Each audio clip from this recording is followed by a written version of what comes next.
Outside the Blue Box podcast. My name is Anthony Rivera. I'm the lead videographer and editor here at BlueBox Digital. And I just want to welcome you to the first episode ever of the Think Outside the Blue Box podcast. If you haven't watched the intro, go ahead and head over there and watch the quick little intro.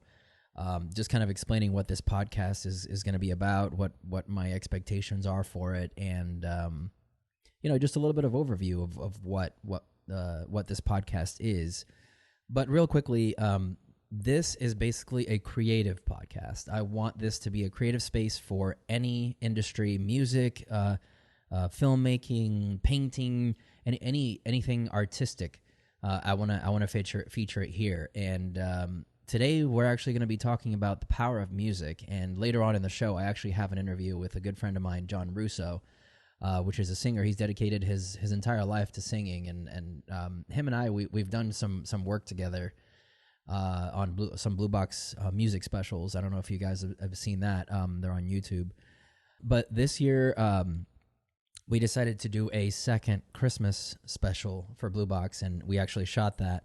But before we shot it, I actually sat him down and we talked a little bit about the power of music and what his experience has been with music and how it's changed his life, how it's kind of shaped his journey. And it's a very interesting story. So hang on or stay tuned for that. We're going to be playing that interview a little bit later in the show. But I wanted to, today is going to be an episode about the power of music. And I personally think that music is a very interesting genre because at the very root of it,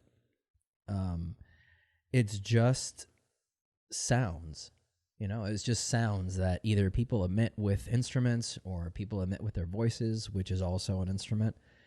And it has this visceral phenomenon that happens when you listen to a good song that hits you just right, and you get those goosebumps on your arms, and sometimes you can even get emotional because it's so powerful. And it's interesting because when you listen to music, you normally listen to music that's in your language because you can understand it, you can sing along to it, and that's understandable. But when you take a song and you listen to a song is recorded in a different language, if you really, really sit down and listen to it, you can actually experience the power, the emotion that the singer intended in the song, even if you don't understand it. And that to me is the power of music. When you're playing an instrument and you hit that note just right, you can feel it. It's a physical emotion. It's a physical reaction that your body has to it. And I think it's worth exploring.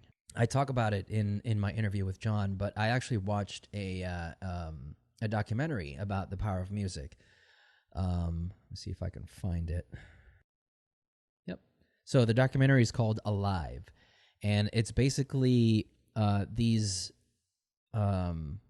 elder people that they've lived in a nursing home for a number of years, and they have dementia, they have Alzheimer's, and they have all these mental disorders and just mental ailments that prevent them from interacting or even remembering certain people in their lives. And it was very powerful to me seeing one of those guys completely comatose. He was sitting in his chair, he had his head down, and if I find a clip, I'll go ahead and clip it in here.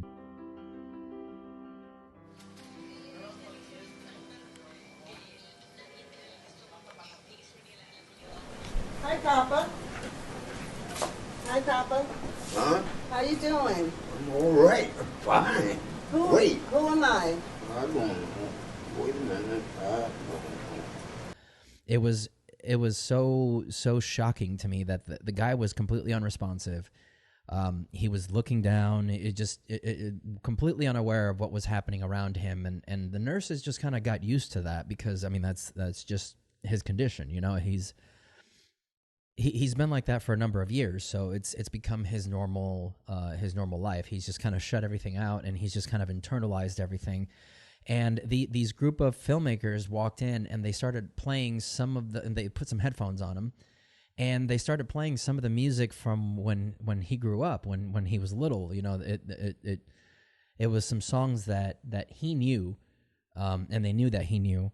And the reaction of this man, just, I'm getting goosebumps just thinking about it here. Yeah. Henry, Yes, y'all. I found your music. You want your music now? What do you want me? Let's try your music, okay? And then you tell me if it's too loud.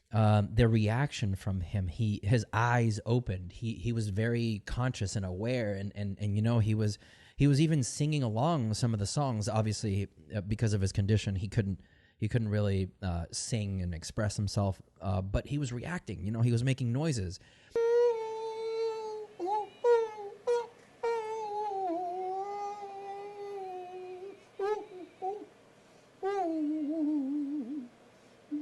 And immediately he lights up.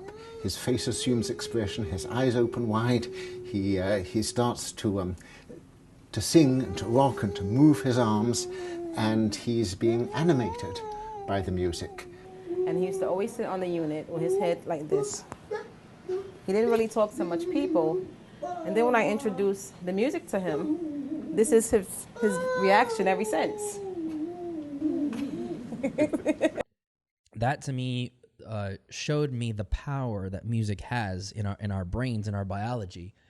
And I think it stems from our evolution, because we actually evolved with music. This is something that we do to bring us together, to bring the tribes together. It was a way of celebration after a good day's hunt, or it was a way of joy, to bringing joy to the group, to the community, to the tribe, if you will. And I think that has kind of evolved with us to the point where now it's just kind of ingrained in our biology. It's kind of ingrained in our way of living. Music's everywhere. And John and I also talked about this, but it's therapeutic in a sense also, because it doesn't matter what you're going through in your life, there's going to be a song written about it. And when you listen to something like that and you relate to the person that sang it or that sung it, and just know that you're not the only person going through that problem. He also went through it, and it's just a way to relate to other humans in a way that you can't really with regular conversation. Music is it's a universal language. When you play an instrument and you learn the notes, those notes are not in a specific language. I mean, it's the language of music, but it's a universal language, meaning if you take that sheet music and you hand it to somebody in a different country that doesn't speak your language, they will be able to pick it up, play the notes exactly the way that the composer intended those to be played. So that to me is very powerful. It's a uniting force. It unites us as a human race in a way that nothing else can. And filmmaking and video that has a unifying factor too, but that's a little bit more of a sensory experience. You're there and you're being bombarded with visuals and hearing, and the lights are down, and it's just an experience, as opposed to music where it can be listened to anytime. When you're running, you can put on a song that'll get you hype, that'll get you pumped, it'll get you through the 20, 30 miles that you have to run. There's going to be a song for you. There's going to be a song that will get you through whatever you're doing. Everybody's so individualized now and tribalized, but I think we all just keep coming back to music, and that's important. Without further ado, this is my interview with John Russo. I hope you enjoy and stick around for the end of the interview, because I'm going to come back and share some news with you. So without further ado, here's Mr. John Russo. Welcome, everybody. Welcome to the podcast. This is the first episode, and we are here with my good friend, John Russo. Hi, Guy. Thank you so much, man. Thanks for having me. Thank you so much for joining us. Thanks for having me. So today I just want to take some time and just kind of introduce you to the crowd. Tell Tell us a little bit of what you do. I'm kind of nervous in front of a crowd. Yeah, it's okay. What I do is I croon. I'm a crooner, entertainer guy. Where do you typically spend your time? In the Suncoast region, I would say, Tampa South, Fort Myers. Just came back from Fort Myers. What's the name of the place? Well, it was a private event. It's the Italian American Club in Fort Myers. Okay. At the Colonial Country Club. Third appearance, and I'll be there in February for Valentine's Day. Awesome. Yeah. So John has obviously done some work for us. He's kind of a regular here. We've had him a couple times, and we're actually getting ready to shoot our Christmas special for 2021. So get subscribed to second annual. Second time. How many views did we get last year? About 10,000. 10,000. About 10,000 views. I crossed my eyes. I thought it was 20,000. Because you didn't have your glasses on. No. That's what it was. No. So how did you begin with music, man? Tell us your story. Well, I started tap dancing at 5 in Brooklyn, New York, but I just wanted to sing every song that I tap danced to. I just kept singing until somebody listened to me and put me out there. And what was your big break? Big break was in the Stevensville Country Club up in the Catskills. I was working the lights for a show for a guy named Clive Baldwin, who was an Al Jolson impersonator. I love Al Jolson. That's where I learned the music I sing. Nice. And I was putting the stanchions in on the stage so people can come up and dance to the music that we heard during the show. I was singing along with it. And Mr. Dinnerstein, who was well over 4 feet, his cigar was about as long as he was tall, and he heard me sing. It was nice sound. He put me in the lounge the next night. Nice. And that's where it started. That's where it started. Now, I know you said originally when I first met you, man, you said that music is a big part of your life, and it kind of changed your life. If it wasn't for music, I wouldn't be here. Let's hear about that. If it wasn't for music, I wouldn't be here. It's the most reliable thing in life. Yeah. For me.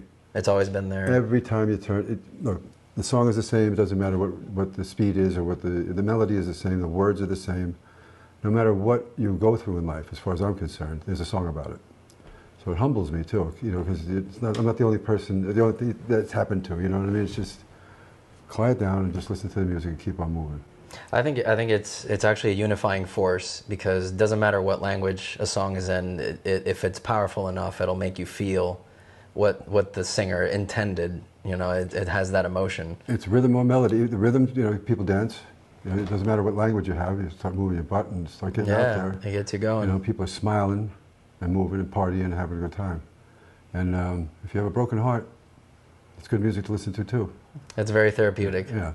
It's therapeutic. I know Lori's here too. Who? It's the Champagne Lady. Champagne Lady, she's here too. Her and I were talking, and there are certain songs that just they get you every time, and they incite so much emotion that it's a powerful force. And I was actually watching, and I wanted to discuss this with you. I was watching a documentary about the power of music, and there was a group of young people that went to a nursing home, and they started playing some of the songs that some of the elderly people had grown up with. And some of the people were even non-responsive. They were just completely comatose. They don't respond when people call their names. But as soon as they started playing that song, they just lit up. Their face just you can see it. I've had that experience firsthand. Yeah.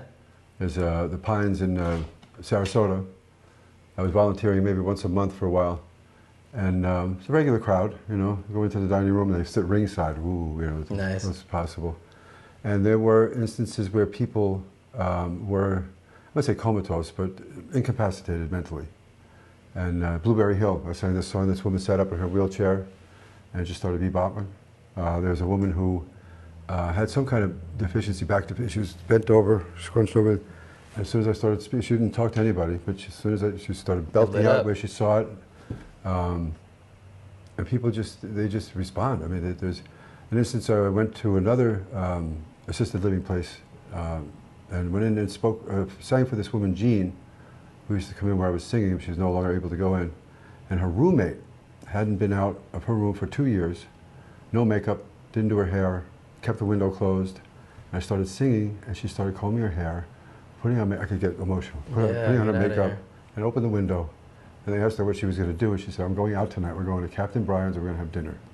I mean, they couldn't believe it. It was incredible, and that was music that was doing it. Yeah, why do you think that is? I think it just hits a chord in your brain, you know, in your heart. At the same I think time, it's a your soul. biological. And you just have to respond to it. It's like you say, it's universal, but it's universal to the body and mind. It connects things that aren't connected. I actually listened to a group. I actually listened to a group that their philosophy is that the human voice is another instrument. Yeah. And it is, you know, Yeah, if you practice it enough, you dedicate yourself to the craft, it really is an instrument. Sure. And their philosophy is so fascinating because they speak, you know, they sing, but they're not actually singing words. Right. It's just certain sounds that the doctor that put it together, you know, he's studied. Let me switch the camera there. So he actually studied the sounds of certain consonants and certain vowels, right, and how that affected certain parts of the song. Like in the chorus, there's a lot of vowels. Everything ends in ah or eh. And you know, it's very fascinating how these people can actually sing not even a language. You know, it's not even a language, and the songs are really, really powerful. If you think about scat singing in jazz, yeah, it's similar to that. I mean, you get the same reaction. People don't know the words, but they hear that sound, the melody, it gets them. Yeah. Louis Armstrong, you know? Yeah. Bop, bop, bop, bop, bop, bop, bop. There's a rhythm, and you just fall into it. Yeah. Yeah, it is biological. I actually think it's part of our evolution is music. Yeah. It really is. So how did music save you? How did it? Why are you still here? There were illnesses, you know, serious illnesses, and there's one particular song called "Dream." I don't know who wrote it. I really should know. I can't remember. Things are never as bad as they seem is one of the lines in it. It's a gentle song. It's not a song about relationships. There's no "I love you, you love me, you hate me, I hate you" stuff. It's just a personal song, and it just hit me. Things never are as bad as they seem. So dream, dream, dream. I mean, it's an incredible message for me. I love it. You know, watch the smoke rings rise in the air. You'll find your memories there. It's a beautiful song. Check it out. Yeah, I'll have to check it out. But there were times where I was to the point where I was overwhelmed, and that song came on, and I just stayed in there. Wow. Yeah, that's powerful. It's incredible to me. I didn't expect it. As a matter of fact, that song, we were at my dad's 80th birthday party here in Tampa, and his brothers and sister were there, of course the rest of the family, and my uncle asked me to sing, and I sang Dream. I came behind my aunt, and she jumped up and screamed, because that's what my grandfather sang to her. I had no idea. Wow. And that just, oh, my father said that, you know, it just, the reaction to it was incredible. Wow. Like why did you decide to go into music? It's where I belong.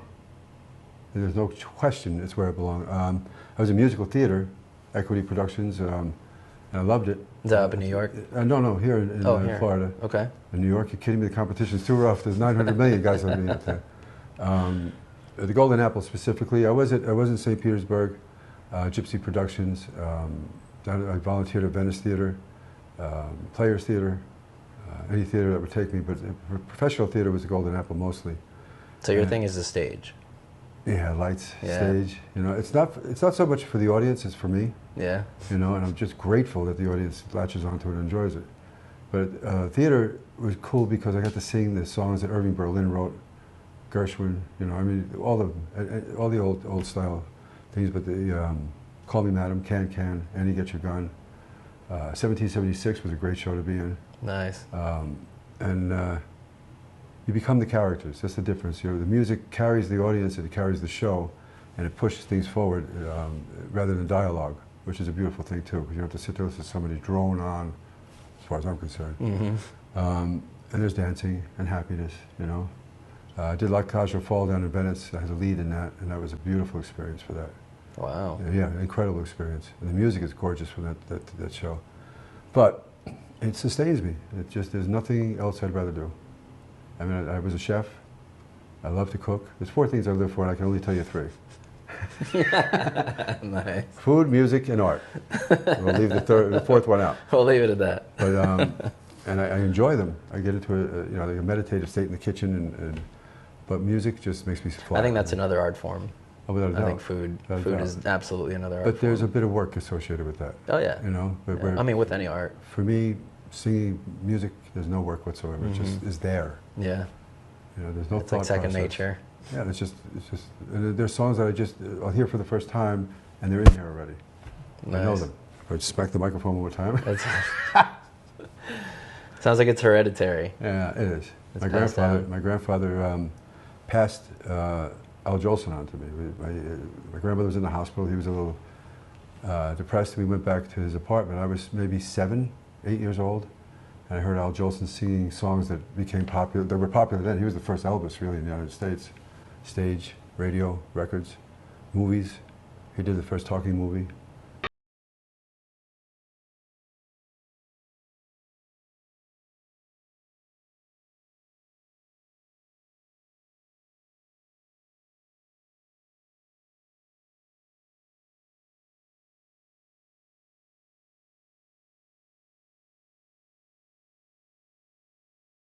And I just started bebopping around the house, dancing, and my grandfather had a thrill with it, but then he realized that there was something in there. There was something there. He turned me on to it, and I never forgot that. And that's how I learned how to sing, was singing with Al Jolson on the records. That's awesome. Nah, you know? You're pretty famous for your one-liners. Yeah. Let's. You want to hear us a few of those? My ex-wife, she wanted to know, she wanted to go on vacation. I said, try someplace you've never been. She said, yeah, the kitchen. You know. Speaking of the kitchen, her cooking is so bad, everybody else's house is come and get it. Might try and eat it. You know. We were married. I know this couple were married for 60 years. I said, how'd you do that 60 years? They said, well, we go out to dinner twice a week. He goes on Mondays, I go on Fridays. Nice. Let's just get to the music. I got a million of them. Yeah. What do you call a dog with no legs? I don't know. Doesn't matter. He's not coming anyway. Wow. Yeah. Well. Sometimes you catch me off guard, man. Sometimes like a curveball. I have more, but this will be a Come a Garage if I tell it. Yeah. Right.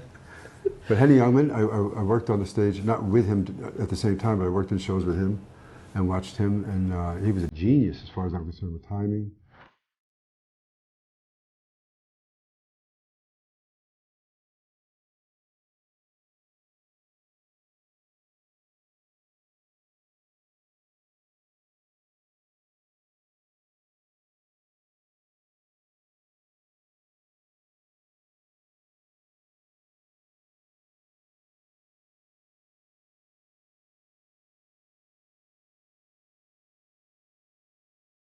Incredible stuff.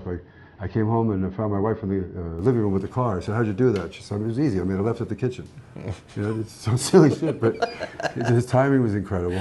Timing, that's what it's all about. Rodney Dangerfield is, the best as far as I'm concerned. Yeah. I saw him live. I won a contest Did in you? New York, yeah. Won a contest on the radio in New York. Nice. I won tickets.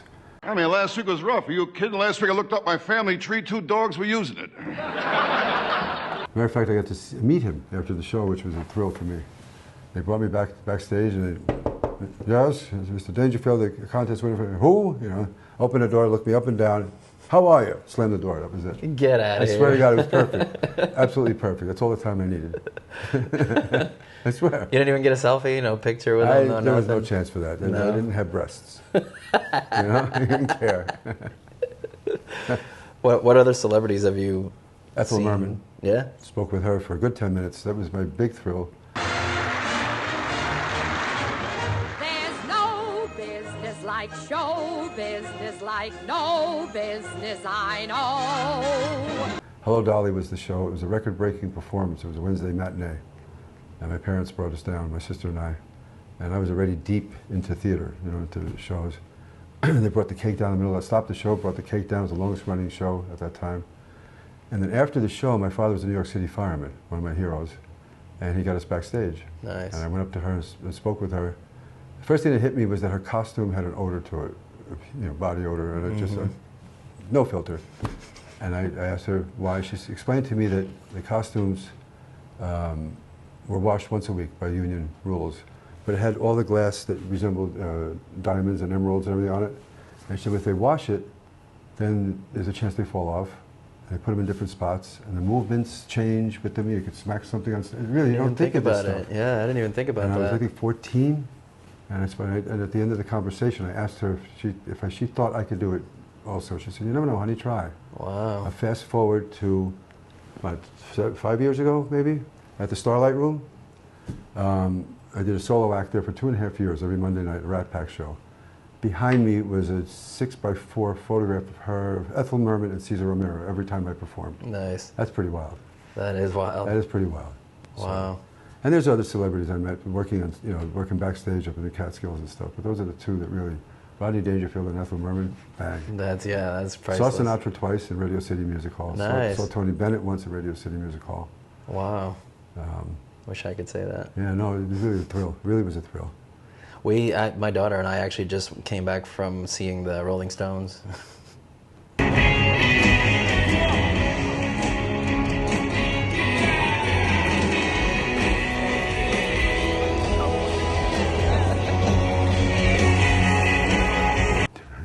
They came to Tampa. How were they? Yeah, they were amazing. Really? They were absolutely amazing. Did they know that they were there? Yeah. Okay, all right. No, the drummer was different, obviously. Well, yeah. Yeah. Rest in peace. But Who, Keith Richards? yeah. He's almost dead. No, he was good. They put on a really good show. I'm sure. I found a backtracks to Route 66 by the Rolling Stones yesterday. Really? I never knew they did it. No, me either. If you have a plan to motor, I mean, really, it rocks. It does a good job. Wow. Yeah, I mean they're ancient, but I admire it's the a hell out of classic. them. I can't sing rock. I Yeah, don't know. it's a I don't know classic. there's a talent in there that do incredible work. Yeah, and he still got moves, man.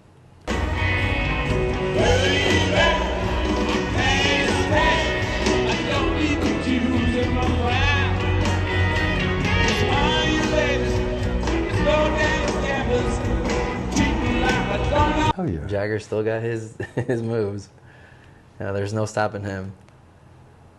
Well, hopefully, we can say that about you, man. I'm 93, so I'm doing all right. Yeah, we call him the old man because that's his character's name in the short film coming up. Very short film. Short film. It was supposed to be the old lady, so I could have accommodated that. Yeah, I could have done that. could have gotten your wig and Anything to get in front of a camera. But the old man he's not so old. Yeah, he's a young man. Good character. He's a young man. I'm not going to give away the ending, but he saves the day. Yeah. You got to see it. Make sure you see it. Make sure you're subscribed to the YouTube channel. Do it. We'll put it out there when it's done. It's straightforward. Do it seriously. Yeah. Not a lot of fat in it, I think. Yeah. Just It's boom. nice, short, to the point. And the photography is incredible. Oh, thank you. I appreciate No, I mean that. Not because I'm here. You already paid me. All right, John. Well, that was it, man. Thank you so much for joining us today, and My pleasure. and hopefully we can get to do a lot more magic I wish together. you all the best of luck in this. Likewise. They deserve you. Likewise. Go get them, Tiger. Thank you so much, man. I'll see you soon. I appreciate it. All right. Well, thanks again for John Russo for coming in and kind of sharing his story. I hope you guys enjoyed that. He's a great guy. He's amazing. He's very talented. And if you guys are subscribed like we said in the interview there, we're going to be doing another Christmas special. So for in December, watch out for that. Go ahead and get subscribed to our YouTube channel, and then we'll be releasing it on there. Also on Facebook, on Instagram, we're at BlueBox Digital 1. And as he mentioned as well, we're actually shooting a short film called Color, which he's part of the cast there. And we will also be releasing that on YouTube. So if you're not subscribed, go ahead and get subscribed. We're going to be releasing it hopefully by the end of the year. We're going to be shoot. We actually have a shoot coming up the first week of December. So watch out, look out for some of that behind the scenes stuff that I'm going to be posting. And other than that, there's a ton of projects coming in BlueBox. Where we have some BlueBox shorts, which are animated. Little short skits and little short funny videos that are going to be posted on YouTube and on TikTok. So if you're not following us on TikTok, go ahead and head over there now and follow us on TikTok at BlueBox Digital.